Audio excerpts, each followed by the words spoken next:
Hello students, welcome to Srinath's EAMCET series. So ఈ వీడియోలో మనం ఇంటర్మీడియట్ సెకండ్ ఇయర్ ఫిజిక్స్ నుంచి ఫిఫ్త్ చాప్టర్ అనమాట, ఎలక్ట్రోస్టాటిక్ పొటెన్షియల్స్ అండ్ కెపాసిటెన్స్. ఈ చాప్టర్లో ఉన్న important previous year EAMCET questions మనం డిస్కస్ చేయబోతున్నాం. సో ఎంసెట్ క్వశ్చన్స్ని ఎలా ఆన్సర్ చేయాలి, సో ట్రిక్స్ ఏంటి, ఫార్ములాస్ని ఎలా యూస్ చేసుకోవాలి, కాన్సెప్ట్స్ని ఎలా రిమైండ్ చేసుకోవాలి, అండ్ ఫ్యూచర్లో ప్రాబ్లమ్స్ ఎలా అడిగే ఛాన్స్ ఉంది, వీటన్నిటికీ గురించిన కంప్లీట్ ఇన్ఫర్మేషన్, కంప్లీట్ నాలెడ్జ్ ఈ వీడియోలో మీరు పొందుకోబోతున్నారు స్టూడెంట్స్. సో దానికోసం ఈ వీడియోని లైక్ చేయండి, మీ ఫ్రెండ్స్కి షేర్ చేయండి, ఒక సబ్స్క్రైబ్ బటన్ నొక్కేసి బెల్ ఐకాన్ ప్రెస్ చేసి వీడియోలోకి ఎంటర్ అయిపోండి. సో ఒకసారి మనం బ్లూ ప్రింట్ చూస్తే కనుక మనం ఇంటర్మీడియట్ ఫస్ట్కి సంబంధించిన అన్ని చాప్టర్కి సంబంధించిన వీడియోస్ అన్ని ఆల్రెడీ మన ఛానల్లో అవైలబుల్గా ఉన్నాయి. అండ్ ఇంటర్మీడియట్ సెకండ్ ఇయర్కి వచ్చేప్పటికి 4 చాప్టర్స్ మనం కంప్లీట్ చేసేసాం. అండ్ రైట్ నౌ 5th చాప్టర్ని మనం డిస్కస్ చేయబోతున్నాం ఈ వీడియోలో. సో ఇంకా లేట్ ఎందుకు, స్టార్ట్ చేద్దాం. దానికంటే ముందు ఈ చాప్టర్లో చూస్తే మనకి ఓవరాల్గా 16 టాపిక్స్ అనేవి ఉన్నాయి. ఈ టాపిక్స్ అన్నింటికి గురించిన complete detailed pin to pin NCERT text book explanation అనేది మనకి ఆల్రెడీ ఫుల్ చాప్టర్ వీడియోస్ రూపంలో ఈ ఛానల్లో అవైలబుల్గా ఉంది.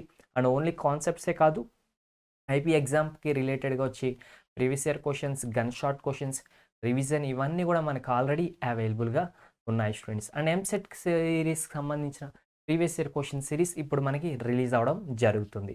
సో ఇంకా లేట్ ఎందుకు, ఛానల్ని లైక్ చేసేయండి, మీ ఫ్రెండ్స్కి షేర్ కూడా చేయండి. ఎందుకంటే ఫిజిక్స్ మాత్రమే కాదు, 6th నుంచి 12th వరకు అన్ని సబ్జెక్ట్స్కి సంబంధించిన ఫుల్ చాప్టర్ వీడియోస్ కావచ్చు, ప్రీవియస్ ఇయర్ క్వశ్చన్స్ కావచ్చు, ఇంజనీరింగ్ ఎంట్రన్స్ కావచ్చు, మెడికల్ ఎంట్రన్స్ కావచ్చు, లేదంటే పాలిటెక్నిక్ ఎంట్రన్స్ కావచ్చు, ఇంటర్మీడియట్ ఎంట్రన్స్ కావచ్చు, whatever it may be, everything is 100% ఫ్రీగా కంటెంట్ మనకి అవైలబుల్గా ఉండబోతుంది స్టూడెంట్స్. సో లేట్ చేయకుండా సబ్స్క్రైబ్ చేసుకోండి. సో అన్నిసార్లు సబ్స్క్రైబ్ అని చెప్తున్నాను అనుకోకండి. సో ఇది మీకు ఇంపార్టెంట్ కంటెంట్ కాబట్టి అన్నిసార్లు చెప్తున్నాను. అండ్ మమ్మల్ని కూడా సపోర్ట్ చేసినట్టుంటుంది. సో మీకు మరిన్ని ఫ్రీ వీడియోస్ మేము 100% క్వాలిటీతో తీసుకురావడానికి ట్రై చేస్తాం. సో ఫస్ట్ క్వశ్చన్ చూస్తే కనుక, the capacity of an isolated sphere of radius 9 centimeters is C when it is connected to an earthed concentric thin hollow sphere of radius r, the capacity becomes 10c, then the value of r is. So sir first question ఇంత పెద్ద question ఇచ్చేసారేంటి sir అని మీరు అనుకోవద్దు students. So ఎప్పుడు ఎంసెట్లో కానీ entrance ఎగ్జామ్స్లో కానీ క్వశ్చన్ చాలా పెద్దగా ఉందంటే మనకి ఎక్కువ ఇన్ఫర్మేషన్ వాళ్ళు ఇచ్చినట్టే అనమాట. అదే క్వశ్చన్ చాలా చిన్నగా ఉందనుకో, వాళ్ళు ఎక్కువ ఇన్ఫర్మేషన్ మనకి ఇవ్వలేదు, మనం దాని నుంచి ఎక్కువ ఇన్ఫర్మేషన్ రాబట్టుకోవాలి. మీన్స్ ప్రాబ్లమ్ సాల్వ్ చేయడానికి మనం ఎక్కువ ఇన్ఫర్మేషన్ తెచ్చుకోవాలి. బట్ వాళ్ళే ఎక్కువ ఇన్ఫర్మేషన్ ఇచ్చేస్తే మనకి సగం పని తగ్గినట్టే స్టూడెంట్స్. ఇంకోటి ఏంటంటే కనుక, క్వశ్చన్ పెద్దగా ఇస్తే సైకలాజికల్గా అది చూసి సగం భయపడి ఆ క్వశ్చన్ ఎవరు అటెంప్ట్ చేయరు. సో అలా మనం ఆ క్వశ్చన్స్ని ఆన్సర్ చేయకుండా ఉంటాం. సో అది కూడా ఒక సైకలాజికల్ ట్రిక్ స్టూడెంట్స్, ఓకేనా. బట్ ఇంకొక గమ్మత్తైన విషయం ఏంటంటే, ఏదైతే క్వశ్చన్ చాలా పెద్దగా ఉంటుందో దాని ఆన్సర్ చాలా చిన్నగా ఉంటుంది అనమాట. నిజం స్టూడెంట్స్, ఒక్కోసారి క్వశ్చన్ 1 లైనే ఉంటుంది, బట్ దాని ఆన్సర్ రావాలంటే చాలా కష్టపడాల్సి వస్తుంది అనమాట. అవి ఫిజిక్స్లో ఎప్పుడు ఎదురయ్యే ట్రిక్స్ అండ్ లేదంటే ఎదురయ్యే సిచ్యువేషన్స్ అనమాట. సరే, ఇప్పుడు ఈ ప్రాబ్లమ్ డిస్కస్ చేద్దాం. సో ఏం చెప్తున్నారు ఇక్కడ, the capacity of an isolated sphere, ఒక స్పియర్ ఉందంట, ఆ స్పియర్ ఐసోలేటెడ్ స్పియర్ అంటే దేంతో కూడా సంబంధం లేదు దానికి. సో ఆ స్పియర్కి రేడియస్ ఉందంట. సో రేడియస్ వచ్చేసి 9 centimeters, రేడియస్ వచ్చేసి 9 centimeters అంట. అండ్ దీని యొక్క కెపాసిటెన్స్ ఎంత అంట, C. So C is the capacitance, radius R equal to 9 centimeters, ఒక స్పేర్. సో ఇప్పుడు ఏం చెప్తున్నారంటే, when it is connected to an earthed concentric, ఇక్కడ ఈ word important, earthed and concentric thin hollow sphere. So స్పియర్స్లో 2 types ఉంటాయి. స్పియర్స్లో మీకు 2 types ఉంటాయి. నేను జస్ట్ అండర్స్టాండింగ్ కోసం చెప్తున్నాను, ఏ బిట్ వచ్చినా కానీ. So first understanding important. ఒకటి ఏంటంటే హాలో స్పియర్, అండ్ ఇంకోటి ఏంటంటే కనుక సాలిడ్ స్పియర్. సార్ ఈ రెండింటికి డిఫరెన్స్ ఏంటి సార్ అంటే కనుక, ఇప్పుడు మనం క్రికెట్ బాల్ తీసుకున్నాం అనుకోండి, దాన్ని ఒకసారి బ్రేక్ చేశారనుకోండి, లోపల ఏమైనా ఉంటుందా, ఉండదు, ఖాళీగా ఉంటుంది. సో దాన్ని ఏమంటామంటే హాలో స్పియర్ అని అంటాం.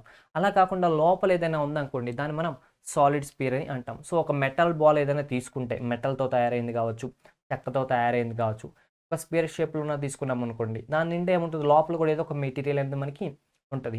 సో అది వచ్చేసి సాలిడ్ స్పియర్ అంటాం, ఓకేనా. సో హాలో అంటే ఏంటి, లోపల ఖాళీగా ఉందని మనకు అర్థం. సాలిడ్ అంటే లోపల ఖాళీగా లేదు అని అర్థం. అర్థమైంది కదా ఈ 2 స్పియర్స్ గురించి? Okay. So just understanding purpose కోసం రాశాను. మనం ప్రాబ్లమ్‌లోకి ఎంటర్ అవుదాం. ఇప్పుడు ఏం చేశారంటే ఫస్ట్ ఒక స్పియర్ ఉంది. ఓకే. వెన్ ఇట్ ఈస్ దీన్నంట ఏం చేశారు? ఇట్ ఈస్ కనెక్ట్ చేశారు to an earthed concentric thin hollow sphere of radius R. So ఇక్కడ కనెక్టెడ్ అనే వర్డ్ చూసి చాలామంది కన్‌ఫ్యూజ్ అయిపోయి దీన్ని పక్కనే యాడ్ చేశారేమో అనుకుంటారు. కానీ అది కాదు స్టూడెంట్స్. ఇక్కడ ఏంటిది హాలో స్పియర్ తీసుకున్నారు. ఇంకొక హాలో స్పియర్ అంటే ఇంకొక స్పియర్ తీసుకున్నారు. హాలో అన్నారు కదా! లోపలంతా ఖాళీ. అండ్ దీని యొక్క రేడియస్ వచ్చేసి ఎంతంట? ఇంకొక స్పియర్ యొక్క రేడియస్ క్యాపిటల్ ఆర్ అంట. ఓకేనా? సో వీళ్ళేం చేశారంటే ఈ థిన్ హాలో ఆహ్, థిన్ అన్నారేంటి? చాలా సన్నగా ఉంటది. థిన్ అంటే చాలా సన్నగా ఉంది. థిక్‌నెస్ తక్కువని. సో అలాంటి హాలో స్పియర్ ఒకటి తీసుకున్నారు. లోపలంతా ఖాళీ అనమాట. సో దీన్ని కనెక్ట్ చేశారు. అంటే ఈ 2 కనెక్ట్ చేశారు. కనెక్ట్ చేశారంటే ఎట్లా అని అనుకోవద్దు మీరు. ఇక్కడ ఒక వర్డ్ ఇచ్చారు. ఏంటిది? కాన్సెంట్రిక్ అని. సో కాన్సెంట్రిక్‌గా కనెక్ట్ చేశారు. కాన్సెంట్రిక్ అంటే రెండిటికి ఒకటే సెంటర్స్ ఉన్నట్టు. రెండిటికి ఒకటే సెంటర్స్ ఎప్పుడు ఉంటాయి? సో దీన్ని తీసుకొచ్చి దీని లోపల పెట్టామనుకోండి. సో దీన్ని తీసుకొచ్చి దీని లోపల పెట్టామనుకోండి. ఓకేనా? అప్పుడు ఇది కాన్సెంట్రిక్ అయితది. సో ఇట్లా అరేంజ్‌మెంట్ అనేది మనకి జరిగిందనమాట స్టూడెంట్. ఓకే. ఈ ఎక్స్టర్నల్ ఏదైతే ఉందో దీన్నైతే గ్రౌండ్‌కి కనెక్ట్ చేశారు. ఎర్త్ అన్నారు కదా! గ్రౌండ్‌కి కనెక్ట్ చేశారు. ఓకేనా స్టూడెంట్స్? ఇది ఇక్కడ జరిగింది. సో ఇది అండర్‌స్టాండింగ్ అనమాట. ప్రాబ్లమ్ గురించిన అండర్‌స్టాండింగ్. సో బయట ఉన్నదేమో హాలో స్పియర్ దాని యొక్క రేడియస్ క్యాపిటల్ ఆర్, లోపల ఉన్నది చిన్న స్పియర్ దాని యొక్క రేడియస్ స్మాల్ ఆర్ అండ్ దీని యొక్క కెపాసిటెన్స్ ఏమో సి అనమాట. ఓకేనా స్టూడెంట్స్? సో అయితే ఎప్పుడైతే ఇలా కనెక్ట్ చేశారో ఇప్పుడేమైందంటే కెపాసిటీ బికమ్స్ 10C అయిపోయింది. సో ఇప్పుడు కెపాసిటీ అనేది అంతకుముందు సి బట్ ఇప్పుడు రిజల్టెంట్ కెపాసిటెన్స్ వచ్చేసి 10C అంట. ఇప్పుడు క్యాపిటల్ ఆర్ వాల్యూ ఎంత అని అడుగుతున్నారు. ఓకేనా స్టూడెంట్స్? సో ఇప్పుడు రిజల్టెంట్ కెపాసిటెన్స్ వచ్చేసి సో ఈ రెండిటి వల్ల ఉండే రిజల్టెంట్ కెపాసిటెన్స్ అనేది 10C అయిపోయింది ఇప్పుడు. So capital R value find out చేయాలి మనం ఇప్పుడు. ఇది క్వశ్చన్ అనమాట. సో ఇక్కడ ఆప్షన్స్ ఒకసారి ఇస్తాను చూడండి. 9 సెంటీమీటర్సా? 10 సెంటీమీటర్సా? అడిగింది ఏంటి? రేడియస్. ఈ పెద్ద స్పియర్ ఏదైతే ఉందో, హాలో స్పియర్ ఏదైతే ఉందో దాని యొక్క రేడియస్ మనం ఫైండ్ అవుట్ చేయాలి. సో దాని యొక్క రేడియస్ మనం ఎలా ఫైండ్ అవుట్ చేయొచ్చు? సో దానికంటే ముందు దాని యొక్క రేడియస్‌ని మనం ఫైండ్ అవుట్ చేయాలంటే ఇక్కడ మనం తెలుసుకోవాల్సిన ఫార్ములా ఒకటి ఉంది స్టూడెంట్స్. ఓకే. ఇది ఏంటిది? కెపాసిటెన్స్ అండ్ రేడియసెస్‌కి మధ్య రిలేషన్ ఉంది. ఇక్కడ చూసిన కెపాసిటెన్స్ ఇక్కడ సి, ఇక్కడేమో ఆర్. కెపాసిటెన్స్‌కి రేడియస్‌కి మధ్య రిలేషన్. సో అలా కెపాసిటెన్స్‌కి రేడియస్‌కి మధ్య రిలేషన్ ఉన్న స్పియర్ షేప్స్‌లో ఉన్నాయి. సో స్పియర్ షేప్‌లో ఉన్న ఈటికి మధ్య రిలేషన్ ఉన్న ఫార్ములా ఏంటి?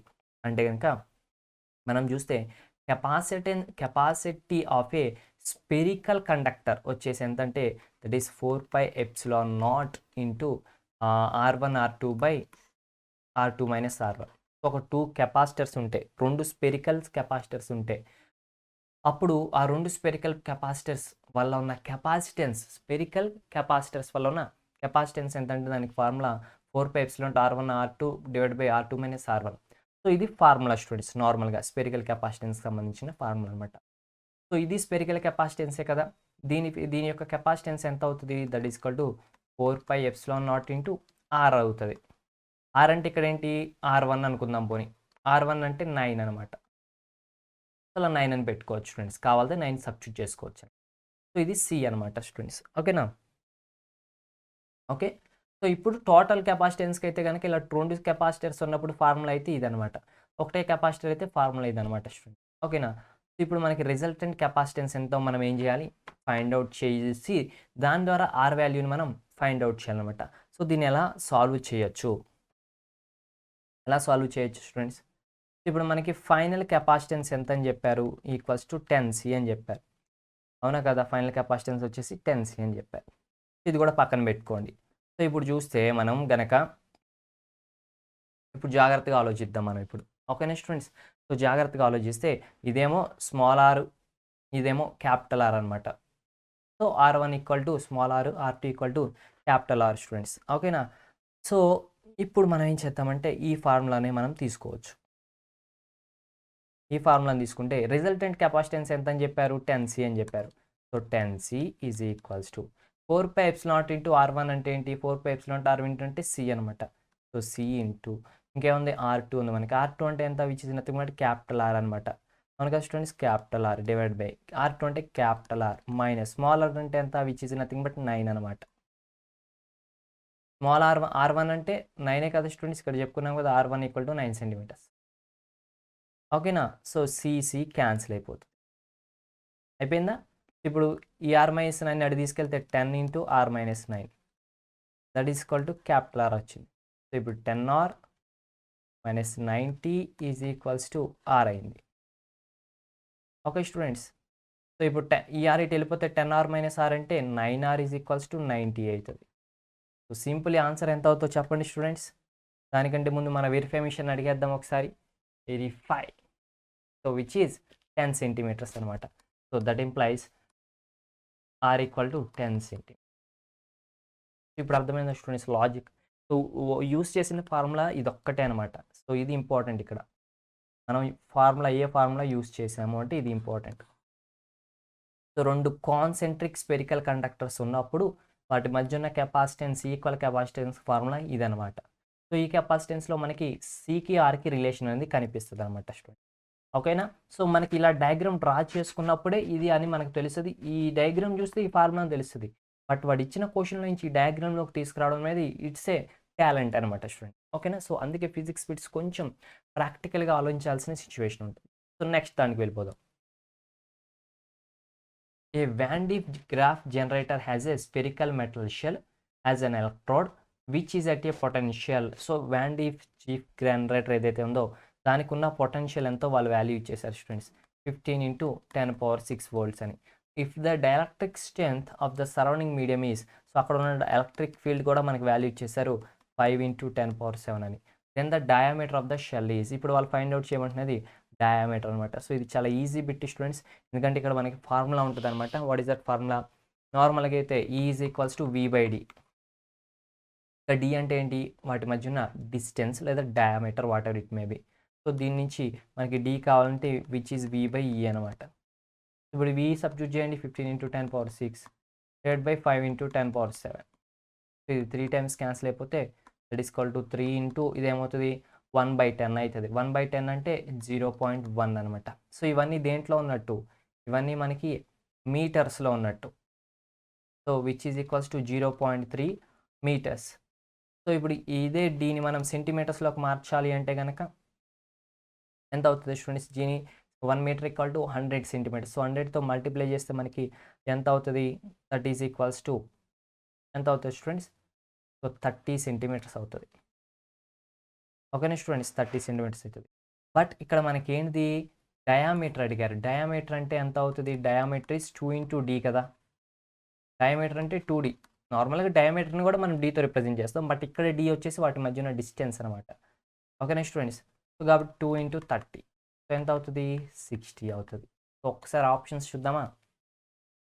30 సెంటీమీటర్స్. సో మనం 30 ఇక్కడ దాకా ఫైండ్ అవుట్ చేసేసి అనుకుంటామని చెప్పేసి. సో ఎప్పుడు అంతే స్టూడెంట్స్, ఒక్కొక్కసారి ఫస్ట్ ఆప్షన్స్ మీరు అంత త్వరగా నమ్మొద్దు. ఎందుకంటే మనకి ఏదైతే తప్పు, ఎక్కడైతే తప్పు చేసే ఛాన్స్ ఉందో, తప్పు చేస్తే వచ్చే ఆన్సర్ ఏదైతే ఉందో అది మనకి ఫస్ట్లోనే కనిపిస్తే ఉండే ఛాన్సెస్ ఎక్కువ ఉంటాయి స్టూడెంట్స్. ఓకేనా, సో 60 సెంటీమీటర్స్ అనమాట. ఓకేనా, that's it. So next, if A unit positive charge is taken from one point to another. ఒక యూనిట్ పాజిటివ్ ఛార్జ్ని ఒక పాయింట్ నుంచి ఇంకొక పాయింట్కి తీసుకెళ్ళామన్నమాట. అయితే ఎక్కడ తీసుకెళ్ళాము? ఓవర్ ఎన్ ఈక్వి పొటెన్షియల్ సర్ఫేస్. ఒక ఈక్వి పొటెన్షియల్ సర్ఫేస్ ఉంది. ఈ సర్ఫేస్లో ఒక పాయింట్ నుంచి ఇంకొక పాయింట్ దీన్ని తీసుకువెళ్ళాం. సో ఇలా తీసుకువెళ్ళినప్పుడు ఏమవుతుంది? ఇలా తీసుకువెళ్ళినప్పుడు work is done on the charge. So ఈ ఛార్జ్ మీద ఎక్స్టర్నల్గా వర్క్ ఏమైనా జరుగుతుందా ఇలా ఇక్కడి నుంచి ఇక్కడ తీసుకెళ్ళడం వల్ల?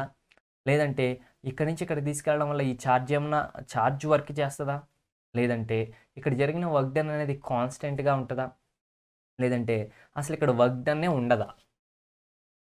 సో మీ ఆప్షన్ ఏంటో కామెంట్ సెక్షన్లో మెన్షన్ చేయండి students. I'm giving you the time of 5 seconds అనమాట. ఓకేనా, సో 1 2 3 4 5. సో 5 seconds కంప్లీట్ అయిపోయింది. సో మీకు ఇంకా టైం కావాలంటే వీడియోని పాస్ చేసుకుని ఆలోచించుకొని కామెంట్ పెట్టడానికి ట్రై చేయండి స్టూడెంట్స్. ఓకేనా? సో ఎందుకంటే మీరు ఇది ఒక రియల్ ఎగ్జామ్ లాగా ఫీల్ అవ్వండి. ఓకేనా? ఇదేముందిలే వీడియోలే సారే చెప్పేస్తారు ఆన్సర్ అనుకోవద్దు.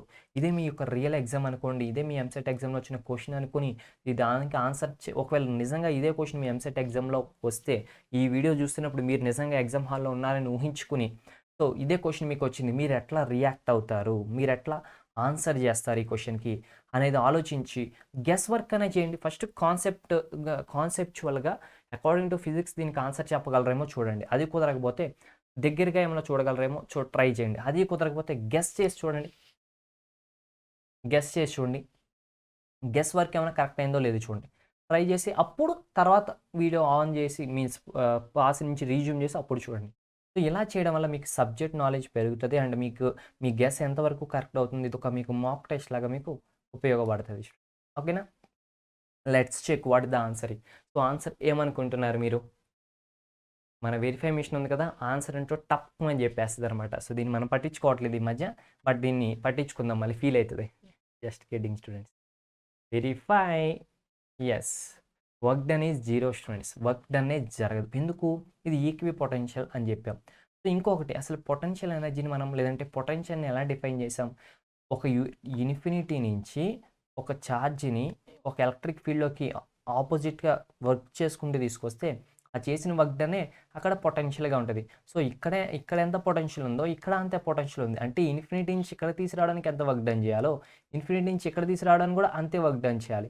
సో ఇక్కడ తీసుకోవడానికి ఎంత వర్క్ డన్ ఇక్కడ తీసుకోవడం అంత వర్క్ డన్ కాబట్టి ఇక్కడి నుంచి ఇక్కడికి జరిపినప్పుడు ఇక్కడి నుంచి ఇక్కడికి తీసుకెళ్ళినప్పుడు వర్క్ డన్‌లో చేంజ్ ఏమీ ఉండదు కాబట్టి వర్క్ డన్ అనేది 0 అయిపోతది స్టూడెంట్స్. ఓకేనా? That's it. ఒకవేళ ఇది ఈక్వి పొటెన్షియల్ సర్ఫేస్ కాదు అనుకోండి. అప్పుడు మళ్ళీ వర్క్ డన్ ఉంటది. సో నెక్స్ట్ టైమ్ మిమ్మల్ని క్వెషన్ ఎలా అడగొచ్చు అంటే గనక ఒక 1 పాయింట్ నుంచి ఇంకొక పాయింట్‌కి నాన్ ఈక్వి పొటెన్షియల్ సర్ఫేస్‌లో ఛార్జ్‌ని మూవ్ చేశారు. అప్పుడు ఏమైద్ది అని అడగొచ్చు. అప్పుడు మీరు ఈ సగం సగం చదువుతారు క్వెషన్‌లు చదివేసి 1 పాయింట్ నుంచి అనదర్ పాయింట్ అంట సార్ చెప్పారు ఈక్వి పొటెన్షియల్ అని చెప్పి ఎళ్లి నో వర్క్ ఈస్ డన్ అని పెడతారు. అండ్ ఏ ఆప్షన్ తీసుకొచ్చి అసలు మీకు ఫస్ట్ ఆప్షన్ పెడతారు తెలుసా? ఎందుకంటే మిమ్మల్ని కన్‌ఫ్యూజ్ చేయడం వాళ్ళకి బాగా ఇష్టం కాబట్టి. అప్పుడు అందరూ ఇదే పెట్టేస్తారు. అబ్బా! తప్పైపోయింది. అబ్బా! తప్పైపోయింది అనుకుంటారు. లేదంటే సార్ తప్పు చెప్పారనుకుంటారు. సో కరెక్ట్ ఏంటంటే గనక జాగ్రత్తగా క్వెషన్‌ని నిదానంగా చదవాలి స్టూడెంట్స్. ఓకేనా? సో ఒకవేళ నాన్ ఈక్వి పొటెన్షియల్ సర్ఫేస్ అంటే అప్పుడు మళ్ళీ ఇక్కడి నుంచి ఇక్కడ తీసుకున్నప్పుడు కొంత వర్క్ డన్ అనేది జరుగుతదనమాట స్టూడెంట్స్. ఓకేనా? That's it. నెక్స్ట్ క్వెషన్‌కి వెళ్దాం. When a capacitor is connected to A battery. So ఇప్పుడు ఒక కెపాసిటర్ ఉంది. ఈ కెపాసిటర్‌ని తీసుకెళ్ళి ఒక బ్యాటరీకి కనెక్ట్ చేసాం. ఓకేనా స్టూడెంట్స్? సో నేను ఇక్కడ కెపాసిటర్ ఇది చూసారా 2 వెర్టికల్ లైన్స్ ఈక్వల్‌గా ఉంటే కెపాసిటర్. ఈక్వల్‌గా లేకపోతే బ్యాటరీ. సో కెపాసిటర్‌ని తీసుకొచ్చి బ్యాటరీ కనెక్ట్ చేస్తే ఏమవుతది? సో ఈ సర్క్యూట్‌లో ఆల్టర్నేటింగ్ కరెంట్ ఫ్లో అయితదా? లేదంటే సర్క్యూట్‌లో కరెంట్ అనేది ఫ్లో అవ్వదా? లేదంటే current flows for some time. So కొంత టైం కరెంట్ అనేది ఫ్లో అయితది. అండ్ ఫైనల్‌గా అది 0 అయిపోతది. Finally it decreases to 0. So first floor అయితది. తర్వాత కరెంట్ 0 అయిపోతది. అంటే ఫస్ట్ ఫ్లో అయ్యి తర్వాత ఫ్లో అవ్వకుండా ఆగిపోతది. లేదంటే current keeps on increasing and reaches maximum after some time. లేదంటే కరెంట్ అనేది ఇంక్రీజ్ అవుతా మాక్సిమం వెళ్తది కొంత టైంకి అని చెప్తున్నారు. సో ఏది కరెక్ట్? ఆల్టర్నేటింగ్ కరెంట్ ఫ్లో అయితదా? కరెంటే ఫ్లో అవ్వదా? కరెంట్ ఫ్లో అయ్యి డిక్రీజ్ అయిపోయి 0కి వచ్చేస్తదా? లేదంటే కరెంట్ అనేది ఎక్కువ ఉన్న కొద్ది ఇంక్రీజ్ అయిపోయి మాక్సిమంకి వెళ్తదా? ఏం జరుగుతది student? What do you think? What is your option? చెప్పండి మీ ఆప్షన్ ఏంటి? మీరేమనుకుంటున్నారు? What do you are guessing?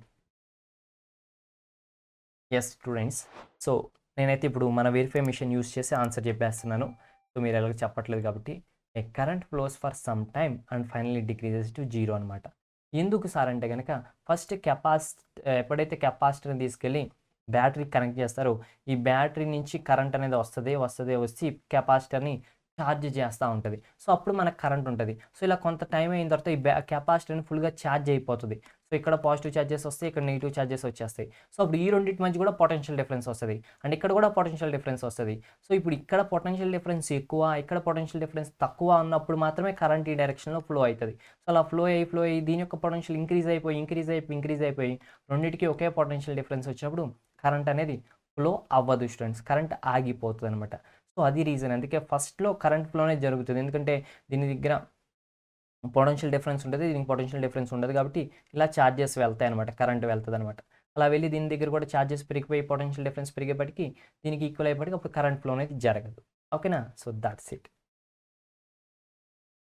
Taking earth to be a metallic sphere its capacity will be approximately. So options ఇచ్చాను. ఎర్త్ ఉంది కదా, ఎర్త్ను ఒక మెటాలిక్ స్పియర్ అనుకుని దీని యొక్క కెపాసిటీ ఎంతో ఫైండ్ అవుట్ చేయండి అంటున్నారు. అదేంటి సార్ ఒక్క వాల్యూ కూడా ఇవ్వలేదు అంటే, సో ఎర్త్ అన్నారు కదా స్టూడెంట్స్, ఎర్త్ యొక్క రేడియస్ తెలుసు కదా 6400 కిలోమీటర్స్. సో కాబట్టి మనకి ఆర్ వాల్యూ ఇచ్చారు విచ్ ఈ 6400 కిలోమీటర్స్. సార్ ఆల్ వాల్యూ ఇస్తే కెపాసిటెన్స్ ఎలా కనిపెడతాం సార్ అంటే, నేను ఇందాకడే చెప్పాను కదా స్టూడెంట్స్, ఏదైనా స్పెరికల్ మెటాలిక్ స్పియర్ ఉంటే, స్పెరికల్ షేప్లో ఉన్న లాగా ఉంటే దాని యొక్క కెపాసిటెన్స్కి ఫార్ములా ఏంటంటే 4πε0 into R. So 4 constant, pi constant, R epsilon constant. So R value already మనకు తెలుసు. సో ఇంకేం కావాలి మనకి ఫైండ్ అవుట్ చేయడానికి? నథింగ్ కదా. సో 4πε0 అంటే 1/9 ఇంటూ 10⁹ వస్తుంది ఇంటూ 6400 కిలోమీటర్స్ అనమాట. సో కిలోమీటర్స్ మీటర్లో మార్చుకుంటే 10 cube meters. Okay students, 10 cube meters అయితే ఇప్పుడు దీన్ని మనం 10 క్యూబ్ కాస్త 10⁵ అయితే 64 ఇంటూ 10⁵ డివైడ్ బై 9 ఇంటూ 10⁹ రాసుకోవచ్చు. అండ్ ఇది క్యాన్సిల్ అయిపోతుంది అండ్ ఇది క్యాన్సిల్ అయిపోతుంది. సో ఫైనల్లీ మనకి ఎంత వాల్యూ వస్తుంది అంటే అప్రాక్సిమేట్లీ 711 ఇంటూ 10⁻6 ఫారెడ్స్ వస్తుంది. సో దాన్ని మనం సింపుల్గా 700 మైక్రో ఫారెడ్స్ అని రాసుకుంటాం. ఓకే స్టూడెంట్స్, సో ఇక్కడ -10⁻6 అనేది ఇంపార్టెంట్ అనమాట. సో 1 మైక్రో ఫారెడ్ అంటే ఎంత స్టూడెంట్స్, విచ్ ఇస్ 10⁻6 ఫారెడ్స్. తెలుసు కదా మీకు, దట్స్ ఇట్. సో ఇది కాస్త 711 మైక్రో ఫారెడ్స్ అవుతుంది. దట్స్ ఇట్ స్టూడెంట్స్, కావాలితే చూద్దామండి. ఓకేనా? That's it. Next question. A parallel plate capacitor has a capacitance C. ఒక ప్యారలల్ ప్లేట్ కెపాసిటర్ ఉంది, దాని యొక్క కెపాసిటెన్స్ సి అంట. ఇది first case. At the beginning the capacitance వచ్చేసి సి అనమాట. When it is half filled with a material of dielectric constant 5. So తర్వాత ఏం చేశారంటే, ఫస్ట్ ఇలా లేదు, ఫస్ట్ ఇట్లా ఉంది అంతే, వీటి మధ్యలో ఏం లేదనమాట. దాని యొక్క కెపాసిటెన్స్ అయితే C. So next second case ఏంటి, తర్వాత ఏమైందంటే సగాన్ని మనం ఒక డైఎలక్ట్రిక్ మెటీరియల్తో నింపేసాం. ఆ డైఎలక్ట్రిక్ మెటీరియల్ యొక్క డైఎలక్ట్రిక్ కాన్స్టెంట్ వచ్చేసి కే, దట్ ఈస్ ఈక్వల్ టు 5 అనమాట. ఇంకొక సగం ఖాళీగా ఉంది. ఓకేనా స్టూడెంట్స్? సో ఇప్పుడు ఉన్న కెపాసిటెన్స్ ఎంత? ఓకేనా, ఇప్పుడు కొంత కెపాసిటెన్స్ వస్తుంది.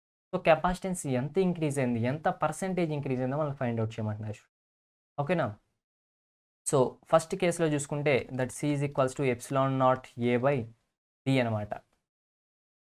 అంతే కదా. అంతకుముందు మనకి డైఎలక్ట్రిక్ మెటీరియల్ కూడా లేదు, బట్ ఇప్పుడు డైఎలక్ట్రిక్ మెటీరియల్ వచ్చేసింది, అది కూడా హాఫే వచ్చింది. సో ఇప్పుడు ఈ డయాగ్రామ్ నుంచి మనం కెపాసిటెన్స్ కనిపెట్టాలంటే, సో దట్ ఈ d/2 ఈ d/2 పార్ట్కి వచ్చేసి డైఎలక్ట్రిక్ కాన్స్టెంట్ ఎంత అవుతుంది అంటే k into ε0a divide by d/2 అవుతుంది. అంతే కదా, అంతేనా కదా స్టూడెంట్స్? ఎందుకు, దీని యొక్క డైఎలక్ట్రిక్ కాన్స్టెంట్ k కాబట్టి, అండ్ దీని యొక్క డిస్టెన్స్ వచ్చి d/2 కాబట్టి, అండ్ దీనికి ఎంత అవుతుంది, దట్ ఈస్ ε0a/d/2 అవుతుంది అనమాట. జస్ట్ d/2నే మనకు అవుతుంది స్టూడెంట్స్. ఇక్కడ మనకి ఏంటంటే కనుక ε0a/d/2 అవుతుంది అనమాట. ఇది దీని యొక్క కెపాసిటెన్స్, ఇది దీని యొక్క కెపాసిటెన్స్. సో ఎప్పుడైతే రెండు కెపాసిటెన్స్ సిరీస్లో ఉన్నాయో వాటి యొక్క రిజల్టెంట్ కెపాసిటెన్స్ ఎంత, సో మేబీ దీన్ని C1 అనుకున్నాం అనుకోండి ఫస్ట్ కేసులో.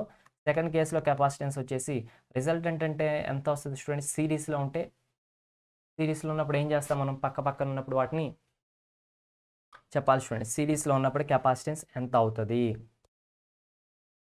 అండ్ ఇక్కడ డైఎలక్ట్రిక్ కాన్స్టెంట్ ఉంది కాబట్టి దీని వాల్యూ మనం ఫైండ్ అవుట్ చేసాం. సో విచ్ ఈజ్ ఏమవుతుంది, ఇది ఇంటూ ఇది ప్లస్ ఇది అనుకుంటాం కదా మనం. సో దీన్ని మనం మేబీ సి అనుకుంటే, C1 అన్న అనుకోండి, ప్రాబ్లం లేదు.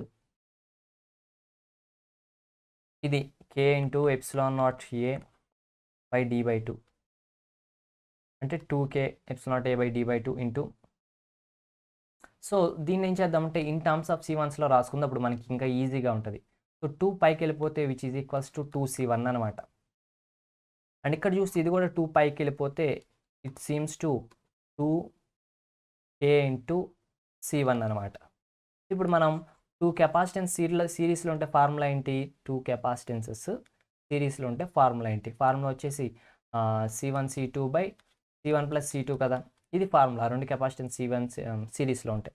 సో ఇక్కడ నెంబరింగ్ ఇచ్చాను 1 2 అని, ఇక్కడ 1 2 అనుకుని మీరు కన్ఫ్యూజ్ అవ్వద్దు. ఇది ఫస్ట్ కేసు, ఇది సెకండ్ కేసు. ఈ సెకండ్ కేసులో 2 కెపాసిటర్స్ పక్క పక్కనే ఉన్నాయి. ఈ రెండిటి వల్ల వచ్చే రిజల్టెంట్ మనం ఫైండ్ అవుట్ చేయాలి. That is the C2 find out చేయాలన్నమాట. సో అందుకే నేను ఇక్కడ ఫార్ములా రాయట్లేదు, మీరు మళ్ళీ కన్ఫ్యూజ్ అవుతారని. సో ఈ డైఎలక్ట్రిక్ కెపాసిటెన్స్ వల్ల వచ్చిన కెపాసిటెన్స్ ఏమో 2kC1 ఇంటూ దీనివల్ల వచ్చిన కెపాసిటెన్స్ ఏమో 2C divided by 2kC1 plus 2C అనమాట. సో కే అంటే ఎంత స్టూడెంట్స్? ఇట్ ఈస్ 5 కదా, 5 2s are 10 అవుతుంది, అండ్ 10 2s are 20 అవుతుంది. ఇట్ ఈస్ 20C1, ఇక్కడ కూడా C1 student, 20C1 into C1 square అనమాట, డివైడెడ్ బై ఇక్కడ కూడా కే బదులు 5 కదా, 5 2s are 10 అవుతుంది, 10C1 ప్లస్ 2C1 అంటే 12C1 అవుతుంది. C1 దీంట్లో ఒకసారి క్యాన్సిల్ అయిపోతే, అండ్ ఇది కూడా మనకి క్యాన్సిల్ అయిపోతే ఎంత అవుతుంది అంటే, ఒకసారి మన ఆప్షన్స్ తీసుకుందాం. మళ్ళీ ఇక్కడ మనకి వెరిఫై మిషన్ అడ్డు వస్తుందేమో చూద్దాం. 20 డివైడ్ బై 12 అనమాట. సో మనం కనుక ఫోర్త్ టేబుల్ తీసుకుంటే 5 డివైడ్ బై 3 ఇంటూ C1 వస్తుంది. సో రిజల్టెంట్ C1, సెకండ్ కేసులో వచ్చిన C1 అనేది 5/3 టైమ్స్ ఆఫ్ C1 అంట సెకండ్ కేసులోది. అంటే దీన్ని ఎలా చెప్పొచ్చు ఇంకా మనం మోర్ డీటెయిల్డ్గా? సో 5/3 అంటే వాల్యూ ఎంత వస్తుంది? C2 is equals to 1.67 of C1 అని వచ్చింది. సో 1.67 ఆఫ్ C1 అంటే ఏంటి సార్? ఇక్కడ ఏమడిగారంటే ఎంత పర్సెంటేజ్ ఇంక్రీజ్ అయింది కెపాసిటెన్స్ అని అడిగారు. ఎంత పర్సెంటేజ్ ఇంక్రీజ్ అయ్యిందని అడిగారనమాట స్టూడెంట్స్. ఓకేనా? సో నార్మల్గా ఇదైతే 1.666 అండ్ సో ఆన్ 7 వస్తుంది స్టూడెంట్స్. నేను ఇలాగ 1.67 రాశాను. ఎంత పర్సెంట్ ఇంక్రీజ్ అయిందంటే ఎలా తెలియాలంటే, C2 అంటే resultant capacitance C2 is equals to, దీన్ని 1.667 ఉంది కదా, దీన్ని ఎలా రాసుకుందాం అంటే 1 ప్లస్ 0.667గా రాసుకోవచ్చా, ఇంటూ C1గా రాసుకోవచ్చు కదా. సో ఇప్పుడు దీన్ని మల్టిప్లై చేయండి, C1 plus 0.667 into C1. So ఇది రిజల్టెంట్ అనమాట. సో ఇప్పుడు సెకండ్ కేసులో కెపాసిటెన్స్ ఎంత అంటే, ఫస్ట్ కేసులో కెపాసిటెన్స్ ప్లస్ 0.667 ఇంటూ C1 అనమాట. సో ఎంత ఇంక్రీజ్ అయింది పర్సెంటేజ్ అంటే 0.667 టైమ్స్ ఇంక్రీజ్ అయింది, అంటే 66.7% ఇంక్రీజ్ అవ్వడం అనేది జరిగింది స్టూడెంట్స్. ఓకేనా? కావాలితే వెరిఫై చేసి చూద్దాం. Okay, that's it student. Next find the equivalent capacitance between 2 points అనమాట. సో ఇక్కడ మనకు ఒక డయాగ్రామ్ ఉంది. ఈ ఏకి బీకి 2 పాయింట్స్కి మధ్య ఈక్వలెంట్ కెపాసిటెన్స్ ఎంత ఉందో ఫైండ్ అవుట్ చేయాలి మనం. సో చూడండి, దీనికి ఒక ఈక్వలెంట్ సర్క్యూట్ నేను డ్రా చేస్తాను. సో సింపుల్గా దీన్ని ఎట్లా తీసుకుంటాను అంటే కనుక,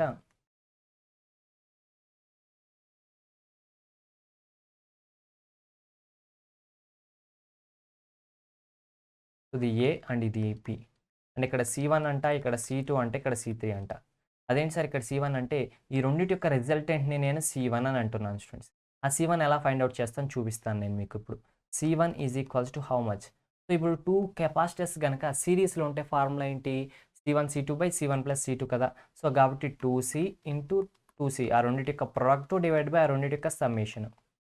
సో ఇలా చేస్తే ఏమవుతుంది? 4C square by 2 2 4C square by 2 plus 2 4C అవుతుంది. సో అంతా క్యాన్సిల్ అయిపోతే మిగిలేదు ఎంత? విచ్ ఈజ్ సింపుల్లీ C అనమాట. C1 ఈక్వల్ టు C వచ్చింది. నెక్స్ట్ ఇప్పుడు C2, ఇక్కడ ఎంత ఉంది? ఇక్కడ CA ఉంది, పెద్ద ప్రాబ్లం లేదు. నెక్స్ట్ C3, ఇక్కడ ఎంత ఉంది? సో ఇది ప్లస్ ఈ రెండు ప్యారలల్లో ఉన్నాయి, ఈ రెండు ప్యారలల్లో ఉన్నాయి కాబట్టి రెండింటి యొక్క రిజల్ట్ ఎంత అంట? సో మనకి తెలుసు కదా, రెండు ప్యారలల్లో ఉంటే ఫార్ములా ఏంటి? Simply C equal to C1 plus C2 కదా, when they are in parallel. So ఈ రెండు ప్యారలల్ కానీ యాడ్ చేస్తే C ప్లస్ C 2C అవుతుంది. సో ఓవరాల్గా ఇక్కడ 2C అండ్ ఇక్కడ 2C ఉంది. మళ్ళీ ఈ రెండు ఇప్పుడు సిరీస్లో ఉన్నాయి. ఇప్పుడు ఈ డివిజన్కి మాత్రం నేను సపరేట్ ఇంకో డయాగ్రామ్ డ్రా చేస్తున్నాను students. Is 2C and which is 2C, only ఈ డివిజన్కి అనమాట. అదేంటి సార్ ఇక్కడ కూడా 2C అయిపోయింది, CA కదంటే ఈ రెండు సిరీస్లో ఉన్నాయి. సిరీస్లో ఉంటే C1 plus C, so which is C plus C which is 2C అనమాట. ఇప్పుడు మళ్ళీ ఇది రెండు కెపాసిటర్స్ అయిపోయి అండ్ ఈ రెండు మళ్ళీ సిరీస్లో ఉన్నాయి. సో మళ్ళీ సిరీస్లో ఉంటే ఫార్ములా ఇదే కదా. So C3 equal to 2C into 2C divide by 2C plus 2C. So same ఇక్కడ అంతే కదా. సో ఇక్కడ కూడా CA వస్తుంది. సో C1 అంటే CA, C2 అంటే CA, C3 అంటే CA, అంటే ఇక్కడ వాల్యూ C, ఇక్కడ వాల్యూ C, ఇక్కడ వాల్యూ C. ఇప్పుడు 3 కెపాసిటర్స్ కనుక మనకి ప్యారలల్లో ఉంటే కనుక ఏం చేస్తాం? వాటిని సింపుల్గా యాడ్ చేస్తాం కదా. So resultant capacitance equal to C plus C plus C, that is equal to 3C. So that's it students. So option ఏంటి ఇప్పుడు వచ్చేసి? ఆప్షన్ బి అనమాట. ఓకే స్టూడెంట్స్, సో సింపుల్ అనమాట, మీరు అట్లా సాల్వ్ చేయాలి. అర్థమైందా సర్క్యూట్ని ఎలా సాల్వ్ చేసామో? That's it. నెక్స్ట్ క్వశ్చన్ చూద్దాం. ఏ capacitor is fully charged with a battery. So ఒక కెపాసిటర్ ఉందంట, దాన్ని ఏం చేసామంటే ఒక బ్యాటరీ కనెక్ట్ చేసి ఫుల్గా ఛార్జ్ చేసాం దీన్ని. And then disconnected. ఛార్జ్ చేసిన తర్వాత ఈ కెపాసిటర్ని తీసి పక్కన పెట్టేసాం, బ్యాటరీని తీసి పక్కన పెట్టేసాం. A dielectric is inserted into the capacitor. ఈ కెపాసిటర్ మధ్యలో ఒక డైఎలక్ట్రిక్ మెటీరియల్ని తీసుకొచ్చి పెట్టాం. ఇప్పుడు ఏమడుగుతున్నారంటే how do charges on the surface of the dielectric and outer surface of the plates of the capacitor will change. So ఇలా డైఎలక్ట్రిక్ తీసుకుని పెట్టడం వల్ల ఈ డైఎలక్ట్రిక్ యొక్క సర్ఫేస్ మీద ఛార్జెస్ ఎట్లా చేంజ్ అవుతాయి, ఈ కెపాసిటర్ యొక్క అవుటర్ ప్లేట్స్ మీద ఛార్జెస్ ఎలా చేంజ్ అవుతాయి మనం చెప్పాలి. సో 2 క్వశ్చన్స్కి ఇక్కడ ఆన్సర్ చేయాలి. ఒకటి ఏంటంటే డైఎలక్ట్రిక్ మీద ఉన్న ఛార్జెస్ ఎట్లా రెస్పాండ్ అవుతాయి, ఫస్ట్ ఇది అదనమాట. రెండోది ఏంటంటే అవుటర్ ప్లేట్స్ మీద ఉన్న ఛార్జెస్ ఎట్లా రెస్పాండ్ అవుతాయి, వాటిలో చేంజెస్ ఎట్లా వస్తుంది. సో డైఎలక్ట్రిక్ మీద ఉన్న ఛార్జెస్ ఏమవుతాయి, ఇంక్రీజ్ అవుతాయా, డిక్రీజ్ అవుతాయా, ఇంక్రీజ్ అవుతాయా, అన్చేంజ్ అవుతాయా అంటే ఖచ్చితంగా డైఎలక్ట్రిక్ పెట్టినప్పుడు దాంట్లో ఛార్జెస్ అనేవి ఇండ్యూస్ అవడం వల్ల అక్కడ ఛార్జెస్ అనేది ఇంక్రీజ్ అవుతాయి. కాబట్టి ఈ రెండిట్లోనే ఉంది ఆన్సర్. మరి ఈ రెండిట్లో చూస్తే మరి తర్వాత అవుటర్ ప్లేట్స్ మీద ఛార్జెస్ ఏమవుతాయి, అవుటర్ ప్లేట్స్ మీద ఉన్న ఛార్జెస్ ఏమవుతాయి. అప్పుడు మీరు అనుకుంటారు లోపల ఇంక్రీజ్ అయింది కాబట్టి బయట డిక్రీజ్ అయితే కాన్స్టెంట్ అయిపోయింది కాబట్టి ఆప్షన్ 1 అంటారు. బట్ అది కాదు స్టూడెంట్స్. సో అవుటర్ ప్లేట్ మీద ఏదైతే ఉన్నాయో అవి రిమైన్స్ అన్చేంజ్ అనమాట, అవి చేంజ్ అయ్యే ఛాన్స్ ఉండదు.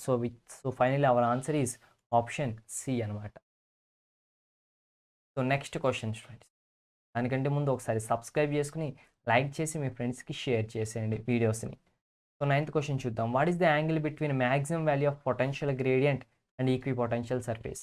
సో ఈక్వి పొటెన్షియల్ సర్ఫేస్కి అలాగే పొటెన్షియల్ గ్రేడియంట్కి ఈ రెండింటికి మధ్య ఉన్న ఈ రెండింటికి మధ్య ఉన్న యాంగిల్ ఎంత. So that is simple students. Angle వచ్చేసి 5/2 అనమాట. సో అది ఫిక్స్డ్ క్వశ్చన్, సో ప్రాబ్లం లేదు. ఇట్ ఈస్ ద 5/2 అనమాట స్టూడెంట్. యాంగిల్ వచ్చేసి కాన్స్టెంట్, అది గుర్తుపెట్టుకోవడమే. Next question, what is the direction of the line of force at any point on the equipotential surface. At any point on the equipotential surface. ఒక equipotential surface ఉంటే ఈ surface నుండి ఏ point అన్న తీసుకోండి, ఆ point దగ్గర lines of forces యొక్క direction ఎలా ఉంటుంది అంటే ఎలక్ట్రిక్ లైన్స్ ఆఫ్ ఫోర్సెస్ ఉంటాయి కదా, వీటి యొక్క డైరెక్షన్ అనేది ఎలా ఉంటుంది.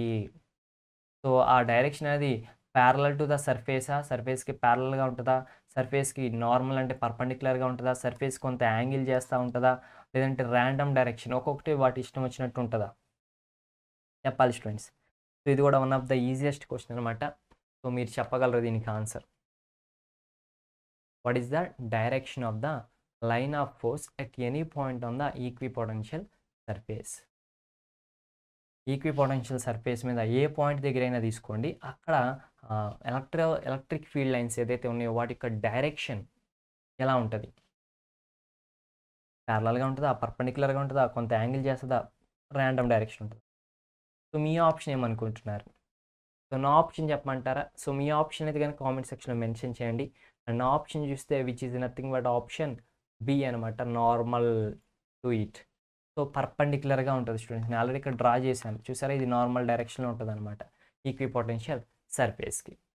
నెక్స్ట్ క్వశ్చన్ చూద్దాం. A hollow metal sphere of radius 15 centimeters. ఒక హాలో అని ఉంది, హాలో అంటే లోపల ఖాళీ, అలాంటి మెటల్ స్పియర్ ఉందంట, దాని యొక్క రేడియస్ 15 సెంటీమీటర్స్ అంట. సో దీన్ని ఛార్జ్ చేసామంట. సో దీన్ని ఛార్జ్ చేయడం వల్ల దీని యొక్క అవుటర్ సర్ఫేస్ మీద పొటెన్షియల్ ఎంత ఉందంటే 20 volts ఉందంట. సో ఇప్పుడు ఏమంటున్నారంటే then the potential at the centre of sphere is. So sphere యొక్క సెంటర్లో దాని యొక్క పొటెన్షియల్ ఎంత. స్పియర్ యొక్క సర్ఫేస్ మీద అయితే దాని యొక్క పొటెన్షియల్ 20 volts, స్పియర్ యొక్క సెంటర్లో దాని యొక్క పొటెన్షియల్ ఎంత. సో మీకు ఆప్షన్స్ కూడా ఉన్నాయి. సెంటర్ దగ్గర 0 volts, సెంటర్ దగ్గర 20 volts, సెంటర్ దగ్గర 10 volts, సెంటర్ దగ్గర 15 volts. ఏమనుకుంటున్నారు students, what is your answer, what you think. లోపల సెంటర్ దగ్గర ఎంత పొటెన్షియల్ ఉంటుంది, ఎంత ఉంటుంది స్టూడెంట్స్ చెప్పాలి, కామెంట్ చేయండి. ఓకే, సో దీంట్లో రేడియస్ వాల్యూ ఇచ్చారు అని చెప్పి కంగారు పడద్దు, క్వశ్చన్లోనే ఆన్సర్ ఉంది. క్లూ ఇచ్చాను మీకు, క్వశ్చన్లోనే ఆన్సర్ ఉంది. సో క్లూ ఇచ్చాను కదా అని అందరూ 15 అనుకుంటారేమో, కాదు స్టూడెంట్స్, ఆన్సర్ ఈజ్ 20 అనమాట. కావాలితే చూడండి. అదేంటి సార్ అంటే అవును స్టూడెంట్స్, సర్ఫేస్ మీద ఎంత పొటెన్షియల్ ఉందో సెంటర్లో కూడా అంతే పొటెన్షియల్ ఉంది, లోపల ఇంకెక్కడ అడిగినా కానీ అంతే పొటెన్షియల్ ఉంటుంది. ఎందుకు అంటే కనుక సో పొటెన్షియల్ అనే డెఫినేషన్ ఏంటి ఇచ్చామంటే ఒక యూనిట్ పాజిటివ్ ఛార్జ్ని ఇన్ఫినిటీ నుంచి ఈ ఫీల్డ్లో ఒక పాయింట్కి తీసుకురావడానికి చేసిన వర్క్ దాన్నే పొటెన్షియల్ అంటాం. ఇక్కడి నుంచి ఇక్కడ తీసుకురావడానికి ఎంత వర్క్ డన్ చేసామో ఇక్కడి నుంచి సెంటర్కి తీసుకెళ్ళడానికి కూడా అంతే వర్క్ డన్ చేస్తాం. ఎక్కువ వర్క్ డన్ అనేది మనం ఏమీ చెయ్యము. కారణం ఏంటంటే ఇక్కడి నుంచి ఇక్కడికి తీసుకొస్తున్నప్పుడు మనల్ని ఏదైతే అడ్డుకుంటున్నాయో, ఏదైతే అపోజిషన్స్ చేస్తున్నాయో అవన్నీ కూడా దేనివల్ల అంటే ఈ సర్ఫేస్ మీద ఉన్న ఛార్జెస్ వల్లే. ఈ సర్ఫేస్ మీద ఉన్న ఛార్జెసే మనల్ని అడ్డుకుంటున్నాయి. అందుకే మనం వర్క్ డన్ చేయాల్సి వస్తుంది. బట్ ఇక్కడ సెంటర్లో అయితే హాలో స్పియర్ అని చెప్పారు. సెంటర్లో ఎక్కడ మనకి ఛార్జ్ లేదు. సో ఎప్పుడైతే ఛార్జ్ లేదో ఆ ఛార్జ్ మనల్ని అడ్డుకోదు. సో మనం అడ్డుకోదు కాబట్టి మనం ఇక్కడి నుంచి ఇక్కడ రావడానికి ఎంత కష్టపడ్డామో ఇక్కడి నుంచి ఇక్కడికి వెళ్ళడం అంతే కష్టపడతాయి. సో ఇక్కడి నుంచి ఇక్కడికి రావడం పెద్ద మ్యాటర్ ఏమీ కాదనమాట. సో అందుకే ఆ వర్క్ డన్ ఏమీ లేదు కాబట్టి అక్కడ పొటెన్షియల్ అనేది యాజ్ ఇట్ ఈజ్ సర్ఫేస్ మీద ఎంత పొటెన్షియల్ ఉంటుందో లోపల కూడా అంతే పొటెన్షియల్ అనేది మనకి ఉంటుంది స్టూడెంట్స్. ఓకేనా, that's it. So next question చూద్దాం. What happens to the capacitance of a parallel plate capacitor if the area of its plate is tripled? So ఒక ప్యారలల్ ప్లేట్ కెపాసిటర్ ఉంది. సో దీని యొక్క కెపాసిటెన్స్ ఎలా చేంజ్ అవుతుంది ఎప్పుడు అంటే కనుక ఒకవేళ దీని యొక్క ఏరియా కనుక 3 టైమ్స్ అయిపోయింది అనుకోండి, 3 టైమ్స్ ట్రిపుల్డ్ 3 టైమ్స్ అయితే కనుక అప్పుడు దీని యొక్క కెపాసిటెన్స్ ఎలా చేంజ్ అవుతుంది. సో మనకి ఇక్కడ కెపాసిటెన్స్కి అండ్ ఏరియాకి రిలేషన్ కావాలి. సో C = ε0A/d అనేది మన ఫార్ములా. సో దీన్ని బట్టి C is directly proportional to A అని అర్థమవుతుంది. సో A అనేది 3 టైమ్స్ అయితే ఆటోమేటిక్గా కెపాసిటెన్స్ కూడా ఏమవుతుంది 3 టైమ్స్ అవుతుంది స్టూడెంట్స్. ఇది పెద్ద మ్యాటర్ ఏమీ కాదు. So one of the easiest bit అనమాట. So which is tripled, option A is the correct answer. Okay students, that's it అనమాట. Next question. The electrostatic potential inside a charged sphere. ఒక charged sphere ఉంటే దాని లోపల electrostatic potential అంట. దానికి సంబంధించిన formula ఇచ్చారు విచ్ ఇస్ A/r² + B అనమాట. ఇది దీని యొక్క potential formula students inside the charged sphere అనమాట. ఇక్కడ ఆర్ అంటే ఏంటంటే కనుక ఆ స్పియర్ యొక్క సెంటర్ నుంచి సర్ఫేస్ మీదకున్న distance students. So A and B అనేవి కాన్స్టెంట్స్ అనమాట. ఇప్పుడు మనం ఫైండ్ అవుట్ చేయాల్సింది ఏంటంటే ఛార్జ్ డెన్సిటీ ఫైండ్ అవుట్ చేయాలి.